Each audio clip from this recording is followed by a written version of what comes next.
తుర్కచెల్లలో దారుణం. ఒకవైపు వికారాబాద్ డిస్ట్రిక్ట్‌లో ఈ ఘటన చోటు చేసుకుంది. ఒకవైపు ఒకటే కుటుంబానికి సంబంధించిన తండ్రి పిల్లలని మరి భార్యని పాల్పడ్డారు. ఏ ఇంట్లో అయితే ఘటన చోటు చేసుకుందో, అదే ఇంట్లో అయితే ప్రస్తుతం ఉన్నాం. వికారాబాద్ జిల్లా మరోవైపు ఈ ఘటన చోటు చేసుకుంది. ఇప్పటికే కుటుంబ కలహాల వల్లనే భార్యను అతి దారుణంగా వదినతో పాటు కూతురు ఇద్దరిని గూడా ప్రయత్నం చేశాడు. కత్తితో అతి దారుణంగా విచక్షణ రహితంగా నిద్రబోతున్న సమయంలో భార్యని భార్య వాళ్ళ సిస్టర్‌ని అదే కాకుండా ఇద్దరు పిల్లలని గూడా వేపూరి అపర్ణ మరియు శ్రావణి. అపర్ణ 10 సంవత్సరాలు. ఎవరైతే పెద్ద కూతురు ఉందో, ఆ పెద్ద కూతురు ఎవరైతే అపర్ణని ప్రయత్నం చేసినప్పటికీ వెంటనే గూడా తను అన్‌కాన్షియస్ అయిపోయింది. ఉంటదని అనుకోని అతను భావించి తను కూడా బలవన్మరణానికి పాల్పడ్డాడు.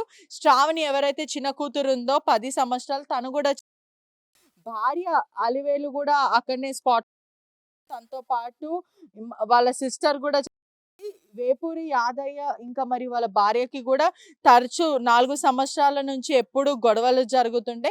ఈ క్రమంలోనే భార్య వాళ్ళ అక్క నచ్చజెప్పే ప్రయత్నం చేసింది ఇంద్రమ్మ. తను ఇంటికొచ్చి ఒకవైపు కూడా చెప్పే ప్రయత్నం చేసింది. నచ్చజెప్పే ప్రయత్నం చేసినప్పటికీ కూడా యాదయ్య వినకపోవడము, కుటుంబాన్నంతా కూడా ప్రీ ప్లాన్డ్ గా రక్కస్‌గా ఒకవైపు అతి దారుణంగా ఇద్దరు ఆడబిడ్డలను కూడా కనికరం లేకుండా భార్య వాళ్ళ అక్కని కూడా అతి దారుణంగా విచక్షణ రహితంగా చేతులు, కాళ్ళు ఎక్కడంటే అక్కడ వైపు చిన్న కూతుర్ని, పెద్ద కూతుర్ని కూడా అతను అనుకున్నాడు. కానీ ఎక్కడైతే తను అన్‌కాన్షియస్ అవ్వడం, మరోవైపు ఒకవైపు అన్‌కాన్షియస్ స్టేట్‌లో తను పడిపోవడము అతను భావించి మరి మేడం ఇల్లు లేకుండే, ఇల్లు ఎవరు కష్టం చేయకుండే, వాడిని కష్టం చేత కాకుండా నీట్గా తిరుగుతాడు వాడు. నీట్గా కష్టం అంటే చేయడు, నీట్గా ఇక మేకప్ వేసుకున్నట్లు నీట్గా తిరుగుతాడు వాడు. కష్టం చేస్తలేడని ఇద్దరు పిల్లలు పెద్దగా అయిన ఆడపిల్లలు ఉండరు కదా అని చెప్పి రేకులు వేపించినాం మేమే.